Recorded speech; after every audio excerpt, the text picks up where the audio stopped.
Hey, hey, hey, scrappy people. Traci Reed here today, coming at you with a video for the Manuscript TRD team YouTube hop, and we are starting in Photoshop because, of course, I have been showing you some fun tips and tricks lately. And so today I want to show you two things. One, how I make my titles made with digital alphabets easy to print. And two, how to easily fill this cut file, or what I'm going to turn into a cut file, which is actually a butterfly embellishment from the digital kit, the Manuscript digital kit, how to quickly and easily fill it with a single sheet of paper. So when I say fill, I'm actually talking about all of the holes in the cut file. I want those to be filled with a sheet of paper. You can do this like with multiple papers if you want to do each and every hole, but I'm going to do one paper because I have a specific paper in mind that's going to go really well in the background of this cut file. So let's start there, and I'm going to select this butterfly, and the first thing I'm going to do is I'm actually going to use my magic wand tool over here in the toolbar. Let me move it a little closer. I'm going to use the magic wand tool, and I'm going to make sure that it is set to contiguous, which means it will only select the closed shape that you are selecting. And I'm going to go ahead and click on the outside of the butterfly to get the marching ants around all of the outside edges of the butterfly. And then you can go ahead and right click and hit select inverse.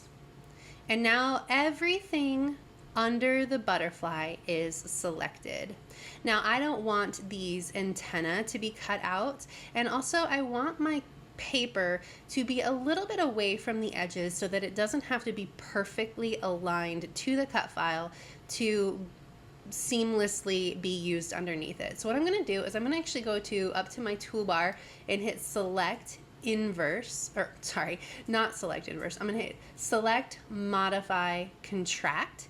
And I'm going to contract it by 10 pixels. And this is just going to form a slight border around the edge of the cut file. And it's also going to omit these antennae because the selection will be too small to include them.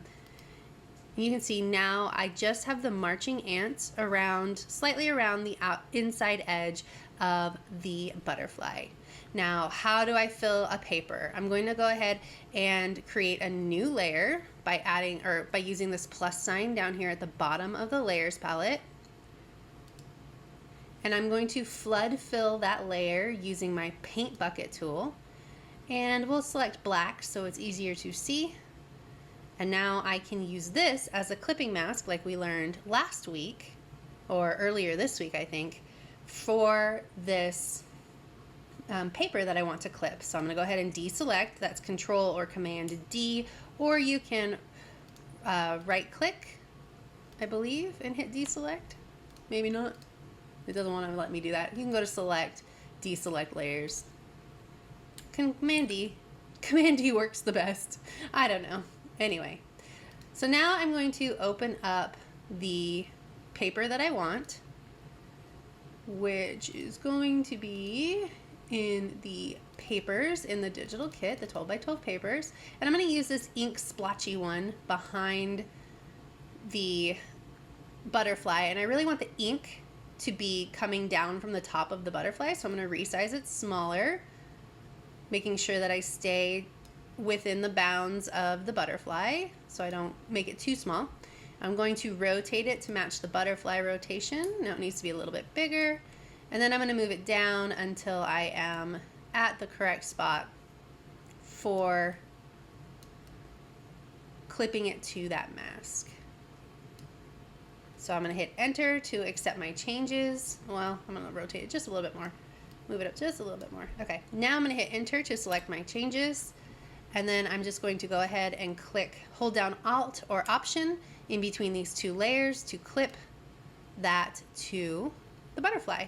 So now I can print these two in pieces, which is what I'm going to do, or I can merge the whole thing together and print it all as one. The reason that I'm going to print it in pieces is so that I get a little extra depth in there, and I'm also wanting to ink the edges of the butterfly in real life.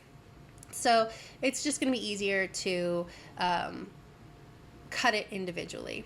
Now, how do I easily print these letters without having to go in and place every letter? So I am nothing if not, I like to call myself a lazy scrapbooker, but what I really am is a smart scrapbooker. And what I want to do here is I want to create pieces or like single pieces for each of these words, so that I can print and cut them all as one piece. Now, I don't want to do the whole sentence, just the individual words. And how you do that really easily is you go ahead, I'm going to zoom in so that we can see a little bit better. Select one of your letters and double click on it in the layers palette to bring up the layer style dialog box. And then I'm going to add a stroke outside white 15 pixels. And if I move this out of the way, you can see it adds a nice outside stroke to that letter. I'm going to hit OK. And then I'm going to copy the layer style down here at the bottom by right clicking on the layer I just added the stroke to in the layers palette. And then I'm going to zoom out so I can see all the letters, select them all by clicking and dragging a box around all of the letters, and then right clicking and hitting paste layer style.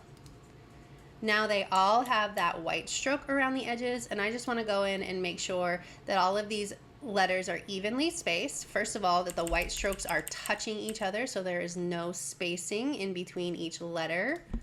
And second of all, so that I don't have any overlapping of the stroke on any of the other letters. So just barely touching enough so that there's basically even spacing between each of the letters. I'm going to turn off my snap so that I can move them more freely.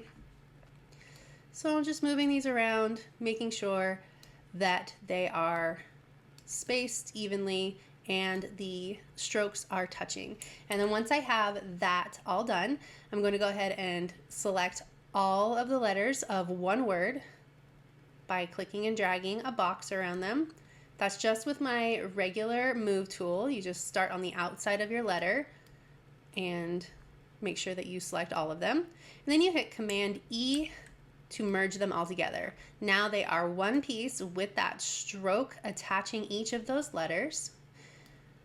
I'm gonna do it again with your and glow.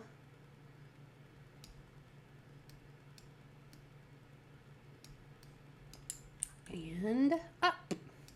So now I have 4 different words that will cut individually on my silhouette, and now I don't have to worry about placing them letter by letter on my page. I also have my cut files. So I've gone over this before. You would just copy and paste each individual thing that you want to cut out onto an 8.5 by 11 canvas, like this. There we go, like this. And send them over to Silhouette. Let me open that up. And now I have them ready to file. You save them as a PNG so that you can easily open them in Silhouette. Turn on your registration marks, set them to the lowest setting, make sure everything is within the red registration box. Then you print, then you cut. I've gone over that before. I have multiple tutorials on how to do that. So that was just a quick overview, but let's see in real life how this came out.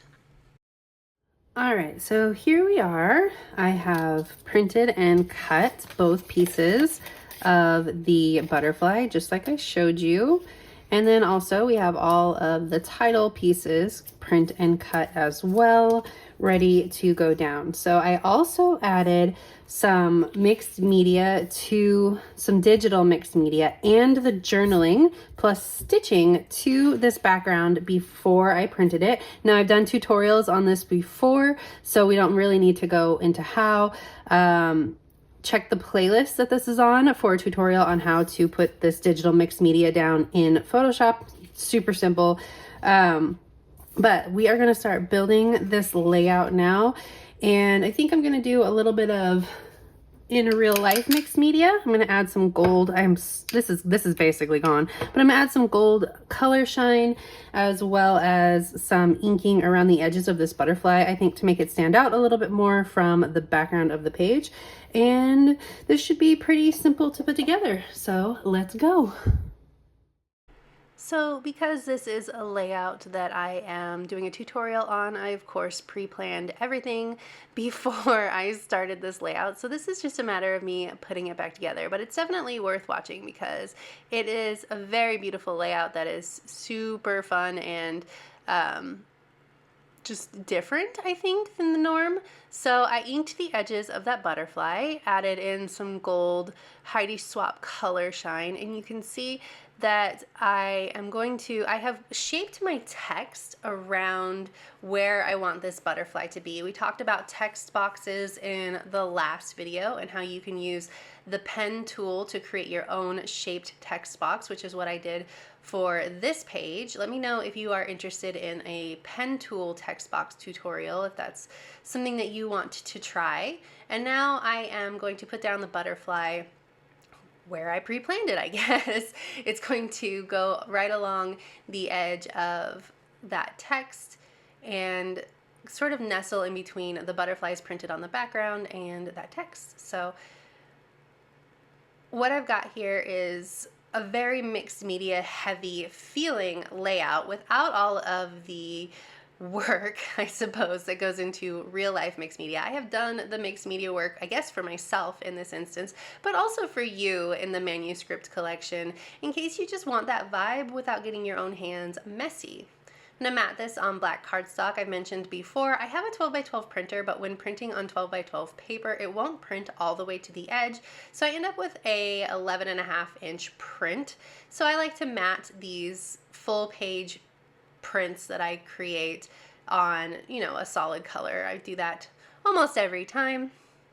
Or I engineer my print in such a way that it doesn't go all the way to the edge, which is hard to do when you're doing like patterned paper. I could have done it with this one, I suppose, but I really like the way it looks with those butterflies going off the edge. I decided I wanted to add in not just black and white, but a little bit of the craft too. Gray hairs courtesy of this child that you get to see on my head. But just a little bit here and there. She likes to wear a lot of black, so I instantly, this photo came to mind when I was thinking about what to scrapbook with the Manuscript collection. Since the Manuscript collection is mainly black and white and craft, I was like, well, I have a girl that only dresses in black, so this is going to be perfect for her. And then I had taken this picture when she got her braces off, so it all came together perfectly. So I'm going to put all of these words down that I very handily printed for myself, print and cut for myself, so that they came out in one piece. And then I decided I wanted to put the photo corners from the digital kit in the corner of each of the outside edges of this layout. And I think that that's a really cool way to break up that big black border and also just add a little bit more interest and that vintage retro feel to this page. I'm going to create a couple of clusters, one at the base of that butterfly. So we'll start there, and then one at the top of the photo too.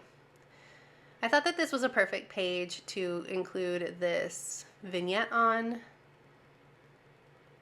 and I want to use some of the really gorgeous roses in this collection, so I'm going to kind of use it as a frame.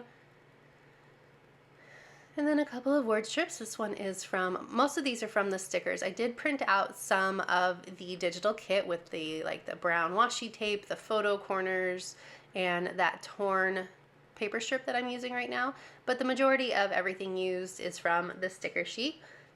And because I'm scrapping at 12x12, normally when I scrapbook life crafted size, I have to resize the stickers a little bit smaller for the smaller canvas, but with a 12x12, they were the perfect size.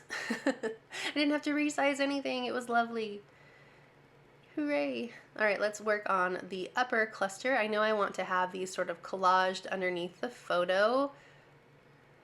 The words on that lower word bit, or I guess it's a journaling bit, but I'm going to use it as a word bit, say, I'm not trying to exaggerate, but, and then the circle says, this made my heart so full, I had to write it down, or I have to write it down.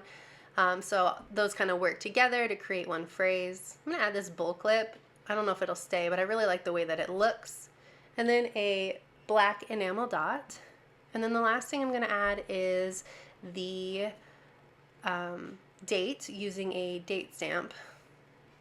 And then I'm going to call it good. So if you enjoyed this video, I'd love it if you give it a thumbs up. If you're new here, go ahead and subscribe. I would love to have you. If you don't already, you can follow me over on Instagram. I'm at Traci and Reed. I'd love to see you over there as well. There are links to each of the other videos as well as the blog post for this YouTube hop in the description box below.